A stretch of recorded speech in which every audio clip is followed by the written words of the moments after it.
Oti Rodríguez Marchante, ¿cómo estás? Pues estoy bien, a pesar de todo, estoy bien. ¿A pesar de qué? En términos generales, bueno, hombre, que la vida es dura de cojones, ¿eh? El roce con la vida. ¿Verdad? El tiempo, claro. Sí. El tiempo va para un lado y tú para otro. Y bueno, al fin y al cabo, esa especie de desgaste, pues lo vas notando. Es verdad. Me gusta eso. Es verdad que el otro día quedé con mi abuela y hablaba con ella y claro, tu familia te pregunta qué tal, ¿no? Tu familia te pregunta cómo claro, estás. Sí, es una pregunta corriente, claro. Claro, y tú quieres a la vez ser sincero y a la vez Pues, calmarles. ¿Qué tal? ¿Bien o te lo cuento? Claro, efectivamente. Y Es. llegamos a la conclusión, me hizo mucha ilusión porque llegamos a la conclusión de que a ninguna edad la vida te pone fáciles las cosas. No, es lo bueno, porque quiero decir que la facilidad, o esa especie de la llanura ¿Es aburrida? y no es aburrida, lo que no te hace es ir a más, es bueno, pero en cambio, bueno, pues esas dificultades pues te hacen también que merezca la pena cuando no tienes dificultades también, porque si no es que sería Total. Bueno, está bien. Yo creo que está bien pensado esto de la vida, en términos generales. Sí, estoy de acuerdo. No sé quién, pero alguien lo ha organizado medianamente bien. Quizá tiene un par de detalles que se podrían arreglar, pero no vamos a enmendarle la plana. Cuando una persona como tú, que lleva dedicándose a un oficio y puliendo un oficio y puliendo su talento en ese oficio durante tantos años,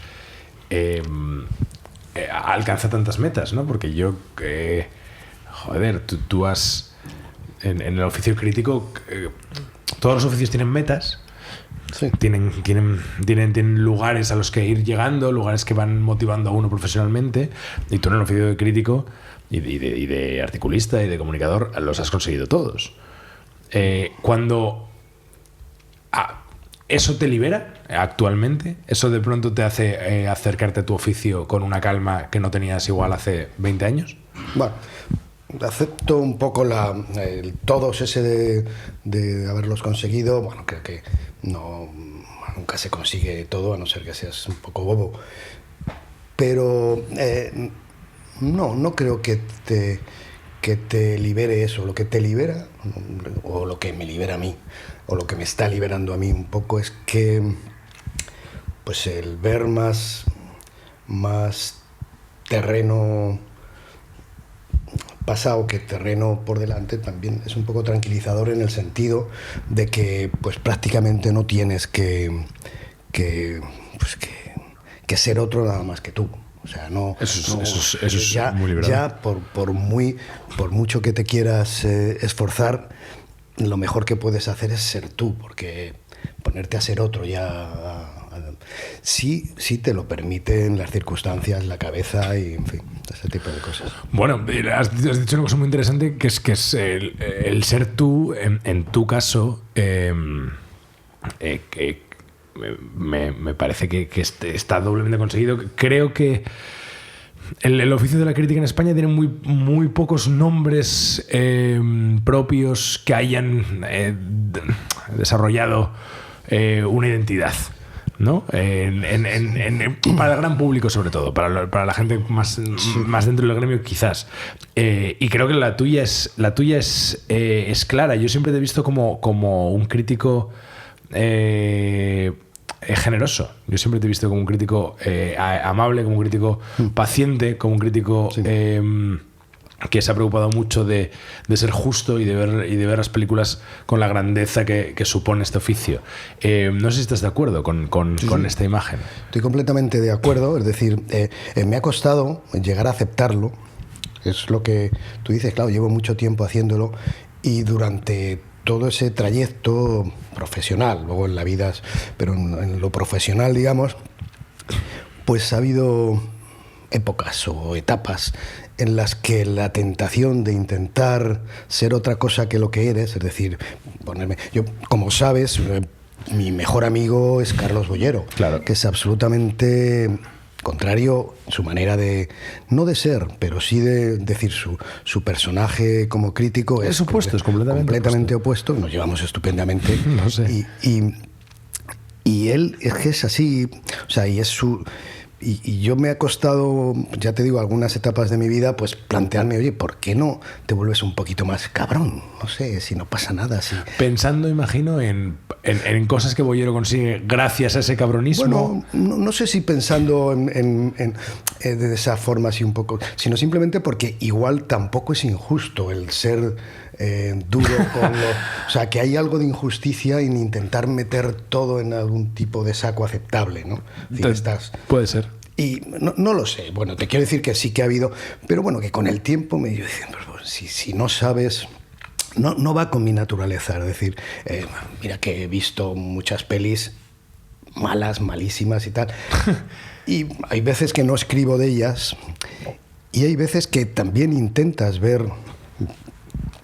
Pues no sé qué decirte, esas otras cosas que hay en una película mala que son mínimamente rescatables o que hay a gente que sí que le pueden interesar. Es claro. decir, bueno, o pasarlo bien, que es una cosa bastante interesante también, ¿no? En fin, que no lo sé, ¿no? Yo cada vez me hago menos cuestiones de este tipo porque digo, es que es absurdo. Ahora, imagínate que de un día para otro me volviera yo entre mi poco impacto, el que sea, que la gente dijera, pero ¿qué le ha pasado a este tío? Se ha vuelto un auténtico canalla. Sí, ha cambiado. Sí. Pues no sé, no sabría tampoco por dónde empezar. Tengo ya, mis adjetivos son otros y son los que les pongo a las películas y, en fin. En el documental que tienes con Carlos, el documental de Boyero, sí, del crítico, apareces, sí. Además creo que es lo que más me gusta de todo el documental, que es vuestro momento. Hay una serie de charlas en las que estáis cenando los dos, sí, es verdad, mano a mano. Fue muy divertida. Mientras lo hicimos, que duró 3 horas aquello, claro. Sale un resumen, claro, fue una cena ¿Fue una cena cabo real? a rabo, completamente real. Sí, no había nada pactado, no había ninguna conversación. No. Empiezas, como tú has dicho antes, empiezas un poquito con la tensión de... Claro. Pero mira, a mí ya se me había olvidado que estaba con todo esto. Sí, tengo facilidad para eso. Y Carlos, de lo que tiene es muchas tablas. Y la verdad es que empezamos así un poquito quizá pensando, pero luego la cosa se fue... Y yo creo que está bastante bien quitado en montaje las cosas que no tenían que estar. Sí, ¿no? Sí, ha quedado simpático, quedó simpático esa parte y es como tenía que quedar. O sea, ha quedado bien. Cuando yo empecé a hacer crítica, lo hacía de manera muy amateur. Que yo siempre he pensado que cualquier oficio tiene que empezar de manera muy amateur, porque al final tienes que adquirir experiencia de alguna manera, pero también tienes que intentar profesionalizarte muy rápido, porque si no eres amateur eternamente y eso es muy adictivo. Hay mucha gente que no da un paso o no se exige. Y recuerdo muy bien que para mí el paso fue empezar a querer definirme por las películas que veía o las entrevistas que hacía y dejar eso a un lado y empezar a intentar hacer un buen trabajo.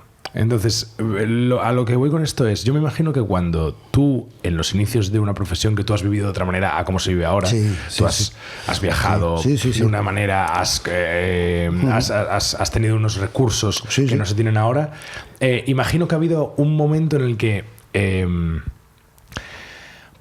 gracias por tu profesión, lo que tú conseguías te desmarcaba. Es decir, si tú conseguías una entrevista con este actor, o si tú conseguías un rato o veías la película antes que nadie, te hacía lucirte frente a otros compañeros de profesión, pero que luego eso te dejó de importar.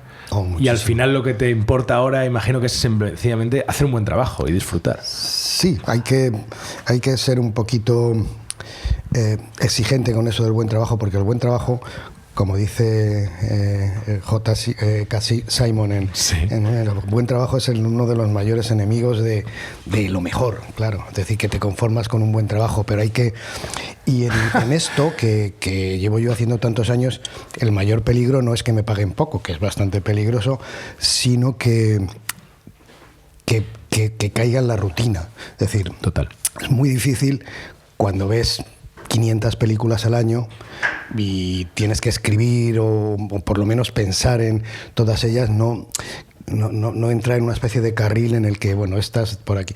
Es decir, intentar, aunque la peli no te parezca que sea especial, intentar darle algo especial, porque si no, no sé. Intentarlo, por lo menos, luego conseguirlo es lo quizá más complicado, pero a mí me gusta ver mucho películas, pero me gusta mucho escribir. Me gusta, claro. O sea, es sentarme y exprimirme yo en lo que me toca a mí, que es el folio. Claro. Igual que otros se han exprimido antes con su... ¿sí? ¿Te es más fácil hacer una crítica de una buena película o de una mala película o de una película que te ha dado igual? Hombre, lo más fácil, lo más placentero. Fácil no sé, pero lo más placentero es escribir para mí, de una película que me ha gustado mucho, que me saca y, o sea, me hace buscarme a mí las cosas por los que me ha gustado. Pero también hablar mal de las películas, en mi caso mal entre comillas, es placentero y es bastante lúcido. Claro. Se luce uno mucho pues yendo a la contra, es decir, metiéndote, haciendo sarcasmo y haciendo esa especie de ironía. Todo lo malo, que lo haces a costa de alguien que ha hecho su trabajo no muy bien, según tu criterio, y has dedicado mucho tiempo y todo esto. Quizá debería haber dedicado un poquito más, pero... Bueno, sí, pero es verdad que a nivel de escritura es tan... Hay tantos lugares en los que apoyarse, hay tantos lugares en los que anclarse, o sea, hay tanta inspiración, no sé, a mí me pasa que cuando la película me ha resultado indiferente es cuando más compito conmigo mismo, ¿sabes? Cuanto menos entiendo dónde tengo que ir. Y que te da igual de escribir bien, que mal, que verla, que no vayan, que vayan. Claro. Sí, hombre, la indiferencia es uno de los peores, mucho mejor que te odien. Dicho siempre en minúscula todo, mucho mejor que te odien que no que seas indiferente, es decir, si te gusta una chica, un chico, lo que sea, y es que hay una frase, ¿en qué película es? La dice Bogart, y dice: si pensara alguna vez en ti... bueno, sí, mira, es en Casablanca, a Peter Lorre, cuando están en la barra, que le dice no sé qué, y dice, porque el otro le dice, ¿has pensado en esto? ¿Qué opinas o algo así de mí? Y dice, mira, si pensara alguna vez en ti, pero es que no pienso, o sea, claro, la indiferencia es bastante... casi peor, es mucho mejor. Yo no quiero que me odien, pero hombre, ser indiferente a alguien que te interesa es un horror. El otro día escribiste un artículo sobre Lluís Bonet. Sobre Lluís, sí, pobre. Que falleció recientemente, que también crítico de cine en La Vanguardia. Y hay una cosa que dices de él que me gusta mucho y que quería comentar contigo. Dices, era el legatario de ese saber enciclopédico y esa mirada irónica de un tipo de crítica que tal vez ya no se lleve. Exacto. ¿A qué te refieres? Exactamente a eso, a que hay un tipo de crítica como la que hacía Lluís, como la que hizo en su momento Warner o tal, que no es ahora la típica crítica que se suele llevar, es decir, la rigurosa, por decirlo de una manera, es decir, hay que ser riguroso, hay que ser honesto, hay que ser una serie de calificativos que a mí me parecen estúpidos. O sea, no es que me parezca la honestidad estúpida, sino el calificar. Yo creo que hay que ser brillante, como lo era Warner, hay que ser irónico, hay que ser gracioso, hay que entretener, como lo hacía Guillermo Cabrera Infante, hay que conocer, pero creo que la crítica de cine tiene ahora otros cometidos. También tiene otras dificultades, porque claro, ahora ser crítico de cine global es meterte a bañarte en el océano Índico, vamos, o sea, es alucinante. Porque hay una dimensión de... Bueno, es que cuando te crees que has visto... Yo, que es sólido estar informado siempre de las películas, no tengo ni idea. Que hacen 20.000 películas o series a mis espaldas, o sea, que la verdad es que me voy a enterar por los críticos que no es que estén de moda o tal, sino que son los críticos, bueno, pues rigurosos, que lo saben todo, conocen todo los...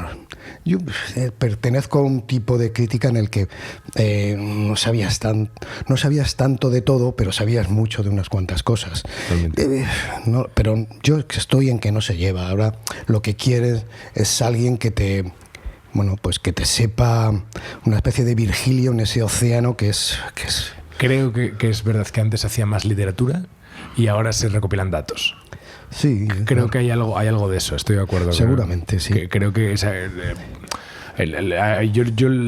joder, Cabrera Infante, yo recuerdo la primera vez que leí críticas suyas, no entendía, dice, pero esto no es. Esto no es. Esto no me está hablando de la película. No me estoy enterando si es lo típico que dicen, no me estoy enterando si es buena o mala. Y es como, ya, pero es que no va de esto, es que este señor está haciendo literatura, estaba aprovechando la crítica para hacer literatura. Y es verdad que creo que ahora se lleva mucho el que sepa, bueno, sí, tener curiosidades, datos. Y tener gobierno de todo ese mundo que para los demás necesitas gente que te guías. Pero claro, yo claro, por muchas, sí veo las pelis de estreno, veo la historia del cine pasado, pero es evidente que el presente no ni doy para ello ni quiero dar, porque es decir, no es algo que me prefiero sentarme a ver, yo qué sé, Río Rojo otra vez que 15 series nuevas. Que tienen mucha trampa esto de las series, porque empiezas a ver una serie y ves el primer capítulo y es cojonudo. Siempre pasa. Cojonudo, joder, que es buenísimo. Y al tercero dices, esto parece que baja. Pero ya te están haciendo otra temporada, ya sigues. O sea, mi hijo mayor me convenció para ver una de Peaky Blinders o algo así. Sí. Joder, vi el primero, me quedé flipado, digo, pero qué bien hecho está, como qué temperatura, que todo, ¿no? Y cuando acabé 17 semanas después de ver todas las temporadas, dijo, menudo engañifa. O sea, a partir de la segunda temporada todo es un recuelo de pero bueno. No lo he visto, pero ves lo que es. Pues sí, con que veas el primer capítulo. Lo tengo, ¿no? Sí. Está muy bien. Tengo una pregunta que me hago siempre y es... Para mí la ficción, en concreto el cine, siempre me ha servido como guía vital. Es decir, gracias a que estoy constantemente expuesto a los problemas de una serie de personajes ficticios, aprendo. Me parece evidente, ¿no? Es como, mira, todos estos desamores, ¿por qué ocurren? Por estas razones. Quizás no los evito en mi vida personal, porque eso sería ser demasiado listo y no lo soy. Pero por lo menos me siento unido, tengo un vínculo con otra gente que lo ha sufrido. Sí. ¿Cómo puede ser que la ficción sea consumida por tantos hoy en día y que la gente no aprenda? Bueno, no es verdad, la gente aprende. De hecho, estas generaciones, me estoy hablando desde el final del siglo XX y todas estas generaciones, casi todo lo que sabemos, sobre todo las anteriores, luego ya las del año 2000 ya es otra cosa, pero casi todo lo que sabemos lo sabemos por el cine. Pero cosas insólitas. No insólitas, sino cosas curiosas, como por ejemplo entrar en un bar, acercarte a la barra, poner el codo y pedir es lo que pida cada uno, un whisky. Bueno, pues eso lo sabemos hacer. No, es que lo sabemos hacer porque lo hemos visto y tal. Si no, ¿qué haríamos? Pues entras, no sé qué, no sabes dónde poner el codo, no sabes... Claro. Ese tipo de actitudes. Hombre, casi todo lo que sabemos, y lo hemos mamado en el cine, y muchísimas de las sensaciones y emociones que el cine nos ha procurado casi son un invento que hemos tenido que... Es decir, hemos aprendido a tener celos, hemos aprendido... Cine, la historia de la cultura. Hemos aprendido muchas cosas por esto, pero las actitudes... O sea, si eres un poquito menos cobardón es porque has visto películas donde, hombre, no está bien ser cobardón. Si eres un poquito menos perro con los demás, es decir, todo este tipo de actitudes el cine las ha afinado muchísimo. O sea, que aprender sí que aprendemos. Pero, hombre, por encima de todo, de la ficción y de todo, está la naturaleza humana. La naturaleza humana es complejísima. Es decir, hay mucha gente que se cree que ser buena persona es que te dé pena algo o alguien. No es exactamente decir, ser buena persona o una persona buena es una cosa mucho más compleja. Es decir, el hecho de que yo vaya por una calle, vea a un pobre hombre sentado y pidiendo y me dé pena, eso no me hace buena persona. No, pero solemos creernos que sí, es decir, joder, qué buen interior tengo porque cómo me compadezco, ¿no?, del mal en el mundo y de tal. Bueno, eso no está mal, es mejor compadecerse que no reírse, pero no es exactamente lo mismo. El ser humano es una de las cosas también que están mejor inventadas, como el tiempo y su paso por él y todo eso, pero eso es muy complejo. El cine nos ha descubierto pliegues de la naturaleza humana que son alucinantes, pero alucinantes, y casi constantemente. Constantemente. Y te permite verte reflejado. Mi abuelo, una época que decidió solo ver documentales de viajes y documentales que estuviesen ambientados, o películas que estuviesen ambientadas en lugares exóticos. Claro. Y decía, ¿para qué voy a viajar? ¿Para qué voy a viajar? Si es que esto es maravilloso, me entero, lo cuento. Imagínate tu abuelo ahora lo servidísimo que estaría, porque puedes ir a cualquier lado. Claro. Entonces es curioso, siempre me ha parecido que el cine... ¿Cómo decirlo? No sé, me entristece la gente que teniendo enfrente una herramienta tan poderosa para no sentirse solo y una guía de conducta tan poderosa, no guía moral, no guía de por dónde hay que ir, sino de oportunidades de caminos. Es decir, tienes 10 películas que nos podrían ocurrir ahora sobre qué hacer cuando una pareja te es infiel, o otras 10 películas sobre qué hacer cuando tienes que pelearte con alguien, o tal, y son 10 películas que te proponen 10 caminos diferentes. Entonces es una guía tan poderosa que cuando veo a gente que no recurre a ella me fascina. No solo que no recurre, sino que hay mucha gente que le ha cogido tirria. Es verdad. Esa cosa... También lo entiendes porque las generaciones que ya mis hijos es que han nacido con todo. Es decir, es imposible, es decir, es que no hay rincón en el mundo al que no tengan acceso, pero cuando el cine es una... Voy a citar a García, a todos mis amigos, pero es que es muy preciso cuando lo dice, y la dice mucho esta frase, dice, el cine era... No es, pero sí ha sido, por lo menos para muchísima gente, por mucha generación, una vida de repuesto. Es decir, mi vida es gris, es absurda. Joder, qué bien se está en una película, dentro de una película que te llena. No tiene nada que ver contigo porque tú eres gris, eres, en fin, vulgar, eres no sé qué, pero de repente estás en una película, coño, joder, es que hace poco he estado viendo, precisamente para una grabación, la de El mundo en sus manos, la película de Raoul Walsh, que es de Gregory Peck, la del barco. Y Anne Blyth, la del barco. Sí, maravilla. Dios santo, pero qué bien se está en esa película. Es que no es entrar al cine, es que luego lo jodido es salir a la calle, porque dices... Cuando el cine te arropa de tal manera, te da ese tipo de cosas. Y eso lo hemos tenido todos y ahora ya no es tan claro que te lo dé, porque lo tenías. Entras a los cines con mucho ya. Hablemos de esto, hablemos de las salas. Porque te imagino que a ti como a mí te pasa que te gusta ir al cine, a la sala de cine. Claro, sí. Vale, pero claro. No siempre es una experiencia placentera. ¿Ir al cine? No. Ir a la sala de cine. Ir a las salas de cine, no, claro que no. O sea, el otro día fui a ver, que me encantó, la Decision to Live. Qué maravilla. Maravillosa. Sí, de Park Chan-wook. Park Chan-wook, una de las mejores películas del pasado oeste, ya no sé cuándo. La han estrenado oeste, aunque la vimos no sé en qué festival. El año pasado. La vimos el año pasado, sí. Ah, sí, en Cannes la pusieron, sí. Y estaba en la sala y era... tenía al lado mío un señor enfadado. Un señor claramente enfadado. Un señor que vino enfadado ¿Con la película o algo? Con la vida.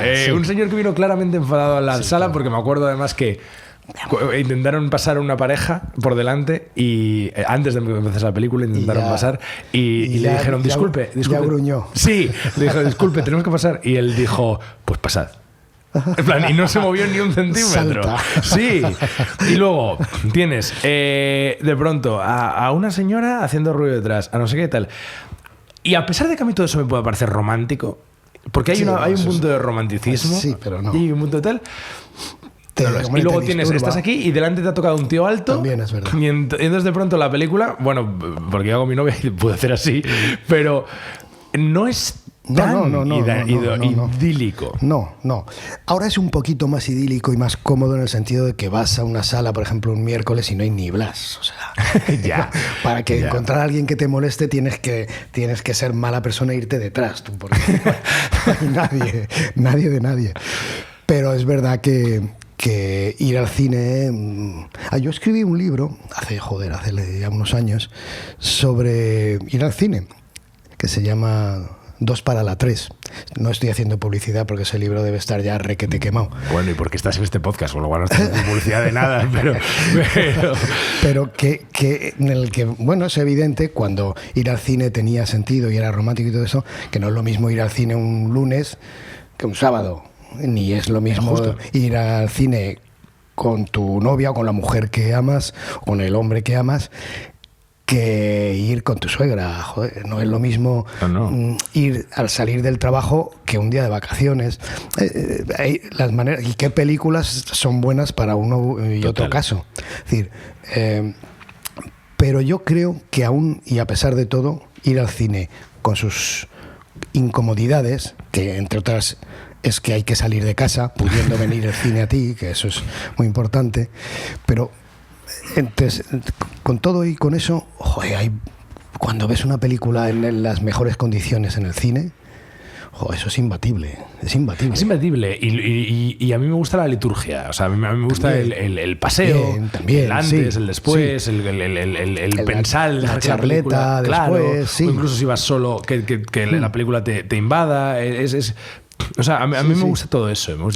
Pero no sé, siempre veo muchos defensores de las salas que a veces se olvidan. Creo que el peor favor que le podemos hacer a las salas es idealizarlas. Creo que esta cosa de... estamos ahora en un momento en el que realmente se defienden las salas porque económicamente necesitamos a las salas. Es decir, las películas necesitan las salas como un momento en el que recaudar, porque ya les hemos quitado el DVD.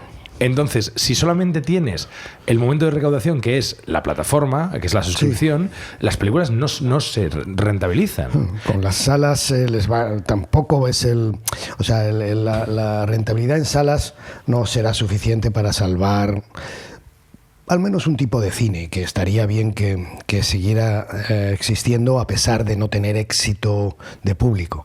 Sin duda. Pero yo creo que creo que hay pocas salas de cine y a la misma vez creo que hay muchas. Hay pocas porque a mí me gustaba cuando ibas por las calles y estaban lleno de cines. Hay pocas, pero hay muchas porque no pueden sobrevivir. Yo aquí en Barcelona soy amigo de algunos de los que con esfuerzo llevan salas y madre mía, es que es tremendo porque se te pasa la semana y han entrado 7 personas. No, total. No, es un negocio duro. Y se toman el trabajo, la molestia y tal de programar muy bien, ¿eh? Te quiero decir. Sí. Pero claro, programar muy bien, tal y como están las cosas, quizás es un inconveniente. Dices, si programas mal, igual te va más gente. Pero total. ¿Te refieres a si pones la de Marvel en todas, llenas, y si intentas darle 2 salas a una... Claro, es decir, pero claro, dentro del mundo no Marvel o el mundo no comercial, no blockbuster. Hay mucho donde elegir y mucho segmento y mucho, es decir, no es lo mismo una peliculita francesa mona y cuca que, a lo mejor una peli turca dura de estas o iraní. Es decir, que dentro de su... pero la gente, los de los cines, los pequeños exhibidores, afinan también con el presupuesto que tienen que contar. O sea, que es un trabajo de chinos y luego lo peor de todo es que cada vez que cierra un cine la gente, los del barrio, digamos, los cercanos, a quejarse. Pero ¿cómo quejarse si no has venido en tu vida, man? Es decir, que no has pasado...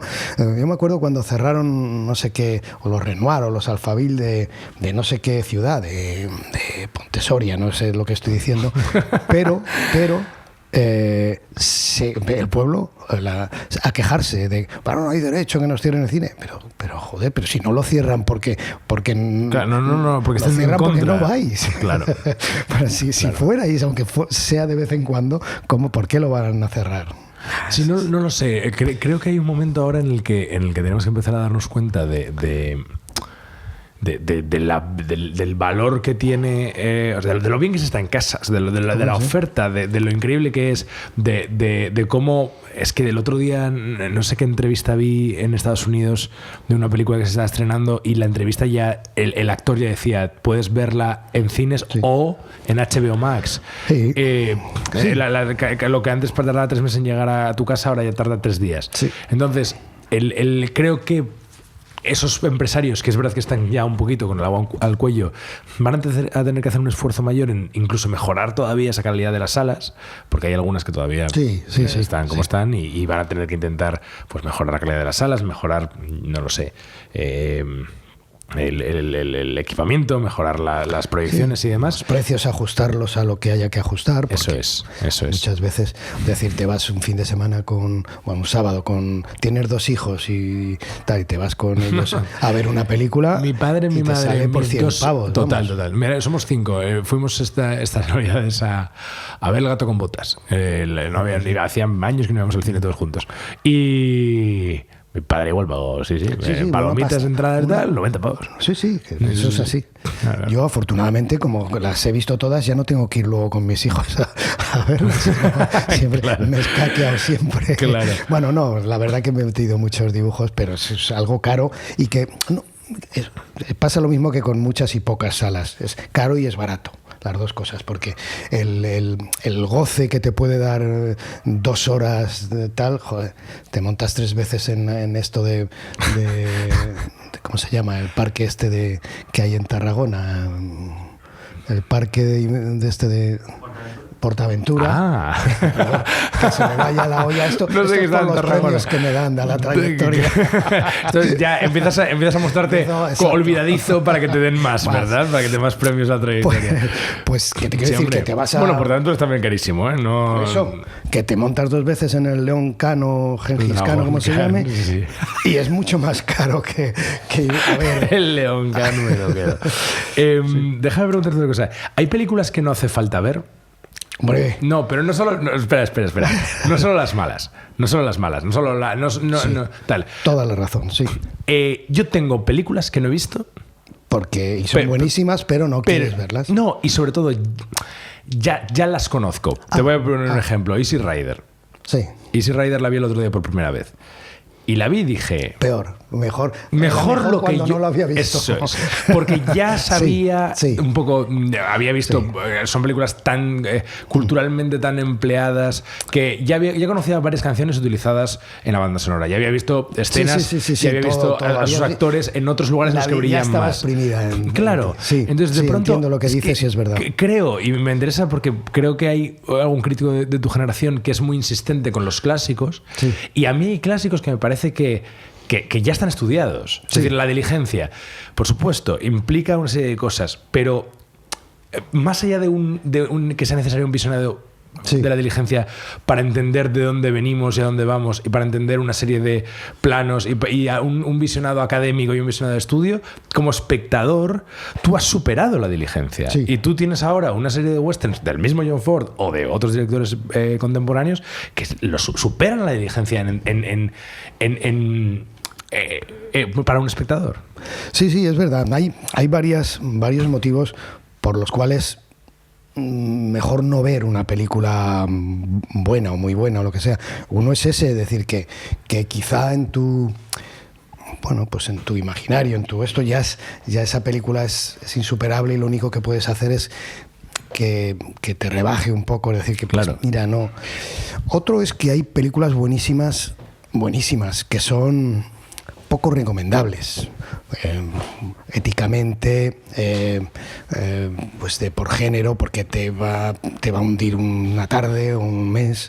Pero yo qué sé, estoy pensando en la de Haneke, la de Amor de Haneke, por ejemplo. Una película pues buenísima, con unas interpretaciones maravillosas, pero digo, hostia, tío, ahora salgo de ver esta película y tengo que seguir viviendo el camino. Claro. Es tremendo, ¿no? Total. Y en cuanto a lo de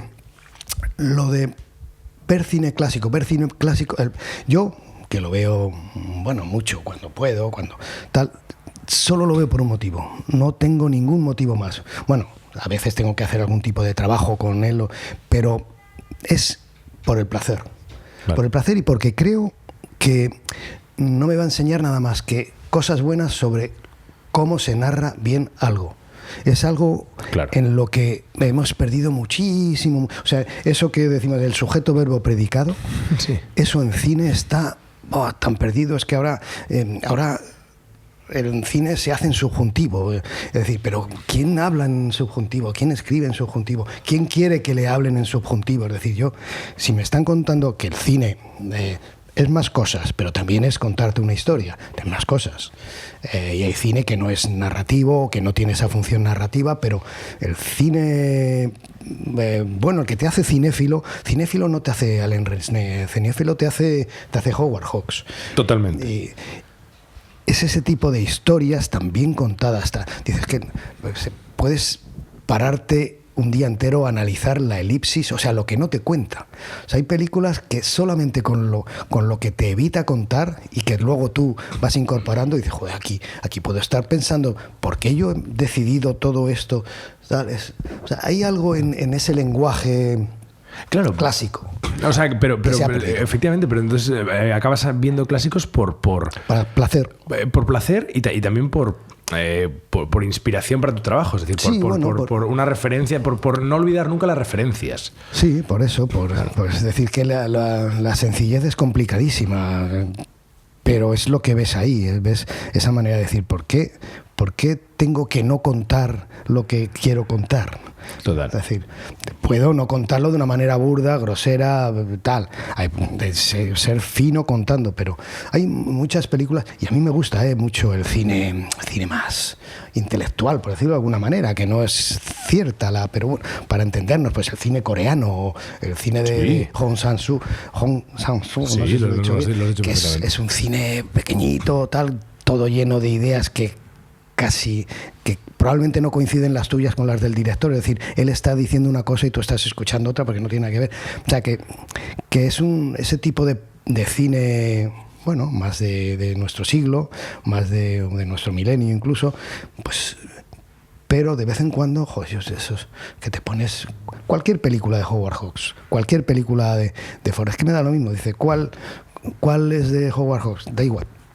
Escoge una, da igual, escoge la que sea. Es que este tipo de narrar, que bueno, pues, en literatura pasa igual, La escritura clásica es brillante, y ahora también, pero bueno, es otra. Déjame preguntarte por una cosa que siempre me ha llamado la atención. ¿Por qué parece que en los periódicos generalistas la cultura vive aislada de la línea editorial? Porque, por ejemplo, el ABC tiene una línea editorial clara, tiene una ideología clara y tiene una serie de enfoques que creo que no se traducen en su sección de cultura. Y lo digo como algo positivo, es decir, creo que la sección de cultura tiene que estar libre. ¿Qué opinas de esto? Bueno, opino que, mira, yo llevo en ABC de una manera u otra y de varias maneras, pues cerca de 40 años, no sé cuánto de cerca, pero por ahí, desde que era un crío, vaya. Y nunca recuerdo haberme sentido... Siempre he trabajado en este área, en la cultura, con el cine y todo esto. Nunca he sentido esa presión por intentar ser políticamente correcto allí. Es decir, no, porque además el ABC, como otros sitios, es muy generoso en su punto de vista en el cultural. Bueno, con el ABC no puedes ir siendo antimonárquico, tiene un par de cosas, que es la monarquía y yo qué sé, el Papa, por decirlo. Tabús en el que no puedes ir allí Pero me gusta que los dos tabús sean la monarquía y el Papa. A pegarle palos al Papa no es el lugar, o a pegarle palos al rey, no. Pero Respecto a la cultura siempre ha sido generoso. Te voy a contar una anécdota, y es que yo durante un tiempo, no muy largo afortunadamente, pero fui jefe de la sección de espectáculos que era allí, y hacíamos bueno, yo era muy de jugar, era muy, en fin, y le propuse a Paco Raval que escribiera en ABC. Paco Raval hace años ya, eso debió ser en 80 y tantos o así, que escribiera en ABC. Y primero se lo propuse a Paco Raval. Paco Raval se emocionó porque él hacía unos ripios buenísimos. Bueno, buenísimos. Y una vez que tal, luego ya se lo propuse a la ABC, que estuvo encantado. Como o sea, yo he visto a Alberti escribir en ABC, he visto, decir, no han tenido esa especie sectaria que mucho o sea, que lo siento, pero sí le pasa al País. El País es un periódico... No, y lo digo con cariño porque tengo tantísimos amigos allí, pero en lo cultural es muy sectario, muy tal. Es decir, no vas a ver nunca nada que no sea lo de ellos. Nunca. Lo de ellos me refiero incluso los del sello Prisa, vaya, por decirlo de una manera. Es decir, bueno... yo alguna vez, fíjate, tengo tantos amigos que alguna vez que cuando me han editado algún libro o lo que sea, sí, o sea, con países generosos, o algunas personas del país son generosas y tal, pero como concepto sí que he encontrado siempre mucho más distante de tal. Bueno, quiero hablar bien del ABC, no hablar mal del País. Sí, no, es verdad, pero nunca me ha parecido que el ABC, por llevarle a alguien o para que escribiera o por dar una opinión contraria a cosas culturales, ya te digo, y es bastante rico. Tiene algo que ver con... me parece como que lo que indigna o emociona o mueve de pronto a la actualidad, al mundo, al común de los mortales es lo político y es lo social y de pronto como que la cultura no divide, entonces por eso encuentra estos lugares en los que se la deja más libre, no lo sé. No sé, pero hay que tener mucho cuidado porque así nos debería de gustar la cultura, cuando no divide, cuando no tal. Vale. Pero se tiene también, es decir, como está todo tan impregnado de trincheras y tal, que hasta puede llegar a la cultura. Al cine y al no sé qué, es decir, solo queremos lo que está en nuestra trinchera, y eso es, entre otras cosas, es empobrecedor, porque ya no es que sea, es decir, ojo, o sea, a mí me encanta Lorca, pero me encanta, te digo yo, Julio Camba. Decir que es un escritor supuestamente de derechas, o Wenceslao Fernández Flórez, o Edgar Neville, es decir, una generación que no es de izquierda, sino que es de derecha, que son alucinantes. Es decir, pero sí, lo ideal sería que la cultura fuera buena o mala, o una obra fuera buena o mala, no de los míos o de los otros, porque eso es ridículo. ¿Cómo se mantiene alguien 40 años en un sitio? Joder, pues por falta de ambición. ¿Por qué? No. ¿Sí? No. Lo decía como algo positivo. No, yo la verdad, ya te entiendo. No, la verdad es que he estado siempre muy cómodo y sí que es cierto que no soy una persona ambiciosa en el mal sentido de la palabra. Y pues, bueno, siempre me han tratado bien. Ahora supongo que ya llego un poco en la época en la que, pues quieras que no, pues estás empezando a sobrar hasta en tu propia casa. Porque no. Sí, bueno, no pasa nada, es normal, ¿no? Pero siempre me han tratado muy bien, he tenido una vida profesional, bueno, la otra también, bueno, bastante agradable. Me han tocado buenos tiempos, porque es verdad que ha cambiado mucho la profesión en los últimos 15 años. ¿Cuándo fue el mejor momento para ti de tu carrera profesional? Mis momentos, o sea, ¿cuándo ibas a mejores hoteles, mejores festivales? Yo creo que en los 90.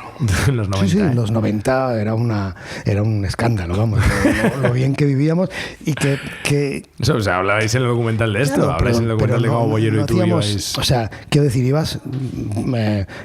invitado por el festival, pagado por tu propio periódico. Era una época en la que el País vendía como tal, el ABC vendía mucho también. Es decir, bueno, no te daba la sensación de que le estabas quitando el pan a nadie, ¿no? Es decir, bueno, era una vida... Y además bastante honrosa para la profesión y para... ¿no? O sea, yo nunca he tenido... O sea, es que nunca he sido ni medio... O sea, no, he ganado para vivir bien, punto. Para vivir bien. Ah, no, por supuesto. No, si yo no creo que... Cosa que ahora no me ocurre. ¿Ganas menos de lo que ganabas? Pues claro, sí. Ah, qué curioso. Bueno, como todo el mundo, ¿eh? Esto que da la impresión de que voy a decir algo... No. Es decir, cualquier persona... digamos, o sea, profesionalmente en un estado, en su digamos, su mejor tiempo, cualquier persona que haya estado en su mejor tiempo profesional hace 15 años, ganaba más que ahora. No, desde luego, y tenía más poder adquisitivo y las cosas... No solo más poder adquisitivo, es que yo incluso diría incluso que también... Bueno, y en prensa muchísimo, en prensa hay muchísima gente que... Bueno, claro, porque también eso, y es comprensible, el trabajo pues se ha globalizado, es decir, ahora un crítico de cine, sales ahí por esta terracita, sí. Gritas y dices... ¿Cuántos críticos de cine hay en la calle? Y fácil que haya a lo mejor 20. No, ¿sí? Con su página web, con su historia. Claro que lo hay. Hay mucha gente que no es que sea un profesional de la crítica de cine, pero desde luego crítico de cine con su público, más o menos tal. Hay mucha gente. Eso pues antes no ocurría, entre otras cosas, porque no había posibilidades técnicas o tal de hacerlo. Pero eso ocurre, lo cual es muy enriquecedor para el lector, que tiene una amplia gama pero es empobrecedor para la profesión, porque al haber tantos, en la pelea por lo que yo le hago a ABC, habría muchísimas personas que se lo harían gratis. O casi gratis. El trabajo. Sí. Completamente de acuerdo. Sí, completamente de acuerdo. Y ya lo rentabilizarían de otra manera. Pero esto lo harían... O sea, que si el ABC todavía me paga por cubrir ese espacio, pues es porque no le caigo mal, porque lo podría tener por mucho menos precio, claro. Ya, pero me parece curioso que o sea, de nuevo te pregunto, por favor, y tú me dices, que al final esto es más personal y más privado, pero entiendo que tú tenías un sueldo y en algún momento la ABC te bajó ese sueldo. Sí, bueno, no era una cosa personal. Se bajaron los sueldos. A partir del 2010, con todo esto tal... Pues hubo reajustes, hubo ERES, hubo este tipo de cosas. Yo estaba, en plantilla. Bueno, pues pasé a ser, ¿cómo se dice? De fuera, ¿cómo se llaman los autónomos? Joder, esto va también para el premio. Pues pasé a ser autónomo, es decir, mi relación cambió. Bueno, pues y donde tenías una seguridad tal, ahora te la tienes tú que no pasa nada y me parece bien. Y fueron súper generosos en todo ese proceso conmigo. Vale. Pero la realidad es que ya... Una vez que por crisis, por momentos puntuales de mala situación de esta, se rebajan las colaboraciones, por ejemplo, luego para que se vuelvan a subir, se te tiene que tocar la bonoloto a esto, es decir, no hay manera, nunca ya se va a estar bien como para decir, oye, te restauro aquel contrato que hicimos, tal y que hubo que... No, eso es así. Y digamos que la inclinación es hacia abajo constantemente y me temo que lo va a ser profesionalmente para la gente que venga posteriormente, que tendrán que hacer peores contratos y que irán a menos. Sí. Sin duda. Vamos acabando, pero me interesa... Claro, es tan atractiva esa época en los 90 en la que dices que se vivía de otra manera y en la que viajabais de otra manera y en la que... no sé, no sé si hay algún momento que recuerdes en particular de sensación de soy el rey del mundo, de sensación de aquí estoy en Cannes, en este hotel, aquí estoy en Berlín, aquí estoy en Venecia, aquí estoy y joder, que mirando para atrás digas qué bueno haber vivido esto, qué sensación de privilegio. Sí. Concretamente yo no he tenido la oportunidad de considerarme el rey del mundo esos años porque estaba acompañado de los reyes del mundo, que eran Antonio Gasset, Ángel Fernández Santos, Carlos Bollero, que todos eran mayores que yo y iba con ellos pero la sensación general es decir, no lo piensas porque piensas que la vida es eso, lo que te está ocurriendo. La vida no solo es eso, es más cosas, pero sí, fueron... Me acuerdo quién más había una gente estupenda, bueno, yo sobre todo era bastante joven, estábamos bien considerados, y sí puede ser que, no tanto ya decir soy el rey del mundo, sino que estoy con los reyes del mundo, es decir, eran muy divertidos. Hombre, no te quiero ni contar la de anécdotas que tengo de charlar después de las películas con Ángel Fernández Santos, con Carlos, con Antonio. Bueno, por ejemplo, Antonio podía dejarte de hablar una semana porque no te gustaba una película que le gustaba a él, pero tal cual, ¿eh? Con Ángel lo recuerdo ahora, que fue un momento gracioso. Carlos y yo nos mundábamos. Ángel, que era Dios y una persona realmente bien cultivada, todo. Pero me acuerdo que estábamos en San Sebastián y salimos de ver, ahora llega el problema, me tengo que acordar del título, sí, la de los hermanos Cohen, la del sombrero, ay, ¿cómo se llama? Muerte entre las flores. Muerte entre las flores. Salimos de ver de Muerte entre las flores del Victoria Eugenia. Sí. Yo salía realmente flotando porque, bueno, había sido un reencuentro con un género que no sé qué, bueno, estaba y el barecito de al lado, ya tomando un café, llega Carlos, igual, joder, qué película, no sé, y llega Ángel, que era así, además. Una peliculita. Digo, hombre, Ángel, no jodas, tío. Es increíble. Estoy tal, no sé, pero es que era así, era... Una peliculita. Una peliculita. Era genial. No, si oyes a Carlos, porque Carlos lo imita muy bien. Bollero, la voz, tío, tiene esa voz, tío, tal. Era muy gracioso. Y estuvimos discutiendo si era una peliculita o una obra maestra. Luego él, que era una persona que lo sabía todo, en su trayecto entre salir del cine y escribir la crónica horas más tarde, iba recomponiendo ya su exabrupto. Bueno, le añadía narrativa, ¿no? A ese... y ya lo iba había puesto... Porque es verdad que entonces, claro, yo te confieso que ahora no me ocurre. Yo voy ya a los festivales, que ni siquiera va Carlos Bollero, ahora Cannes este año. Bueno, tengo ya menos. Yo sí. ¿A cuáles vas? A Cannes, a San Sebastián, al de Bagur. Y antes iba más, pero quiero decir, iba a Berlín y Venecia. Pero con el tiempo, claro, las cosas te dejan de ilusionar, salvo las muy cercanas. Claro. Con el tiempo las cosas te dejan de ilusionar y bueno.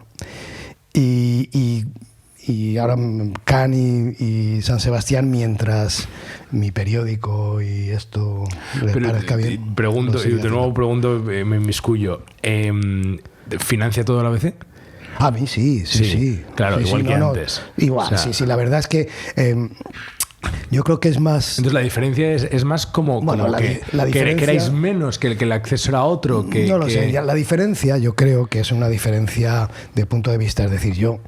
Antes, hace 20 años o tal, pues sí, nos cogíamos y nos íbamos a cenar a Arzac, américamente, y ahora voy a cenar a buenos sitios, pero igual ese tipo de exceso de actitud, tal, ¿no? Sí, claro. Pero es más, hombre, igual en el periódico me decían, si les paso tres cuentas de Arzac, me dirían, oye, que ya no estás para esas comilonas. Yeah. Pero no, es más también el país entero, quiero decir, todo el mundo lo ha hecho. Sí, estoy de acuerdo. Que antes se tiraba de tarjetas con una facilidad y ahora...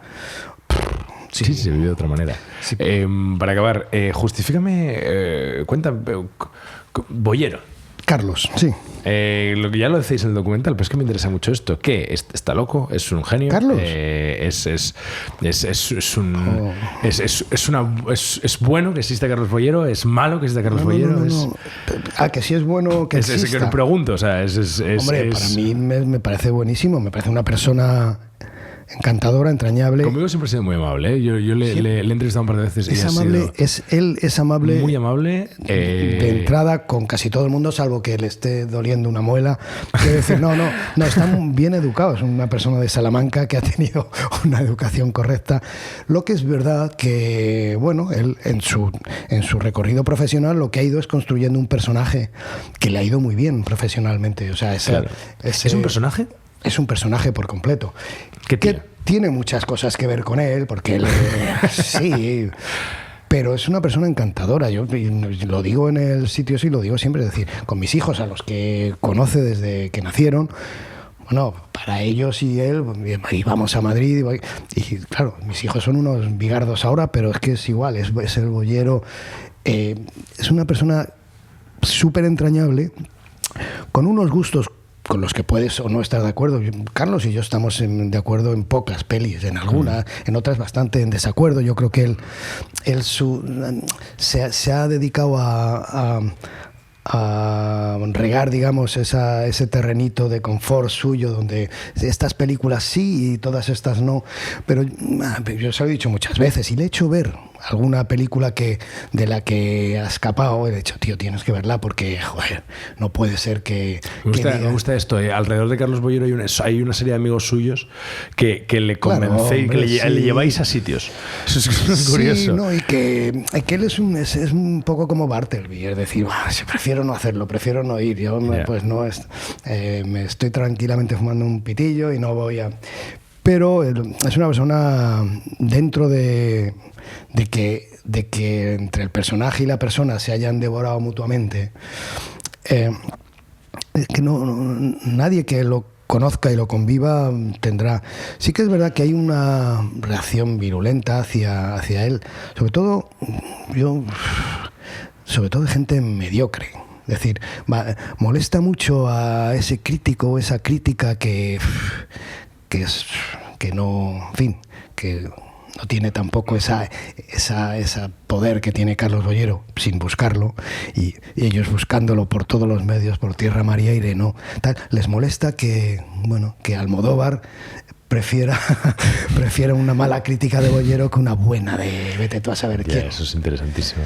Porque, y eso lo han dicho siempre no sé, no tanto los directores, que las malas críticas no les gustan, pero productores o distribuidores siempre han dicho, dice que prefiero una crítica en El País mala de Carlos Boyero, me lleva más gente al cine que si hace una buena el que sea. Es decir, eso es algo importante, es decir, que tenga, porque es verdad, con Carlos Boyero o estás a favor o estás en contra, pero cuando Carlos Boyero pone a parir una película, hay mucha gente que dice, esta voy a verla. Claro, para saber si esto es cierto. Bueno, porque les cae mal Boyero, por llevarle la contraria a Boyero. Yo siempre cuando dice selfie, Boyero la puso muy bien.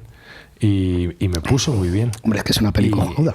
Muchas gracias. Y ahí está, genial, claro. Muchas gracias. Pero me acuerdo de un amigo que me decía, nunca me dijo, nunca pensaste lo importante que era para ti una crítica de Carlos Boyero hasta que tuviste una crítica de Carlos Boyero. Es verdad, es como una cosa que tal. Pero de pronto apareció la crítica en El País, era como, joder, la tengo en casa. Claro.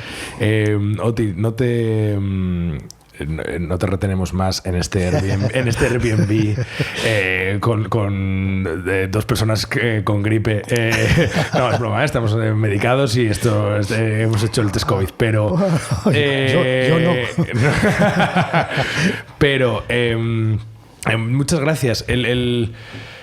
Siempre te he visto como alguien cercano, siempre te he visto como alguien siempre he admirado, no solamente profesionalmente, sino te he admirado a ti. Me has parecido una persona muy amable y que las pocas veces que hemos coincidido siempre me ha hecho sentir bien. Quería tener este rato, espero que te lo has pasado decentemente. Comodísimo. Bueno, en este Airbnb que te hemos dado un croissant de chocolate y un café del Starbucks. Tengo rastros. Y nada, de verdad, muchas gracias y bendito seas, tío. Pues muchas gracias a vosotros, que lo he pasado estupendamente bien. No, te lo digo de verdad. Vale. A mí es que hablar en general, como en mi casa no me escuchan, tampoco tanto. Ya con mis hijos. Mis hijos tengo que pedirles audiencia como al ayuntamiento. ¿Cuántos tienes? Dos. ¿Qué edades? Estupendos. 18 el mayor y 14. Son edades horribles. ¿Son horribles? Son edades horribles. Pues la verdad es que no. ¿Estás contento? en ellos. Sí. Joder, sí. Hombre, el de 14 es un poco chulo, pero claro, ¿quién no? Si no lo fuera me preocuparía, claro. Un poquitín. Pero muy buena, sí. Muchas gracias. Pues nada, a vosotros. Chao.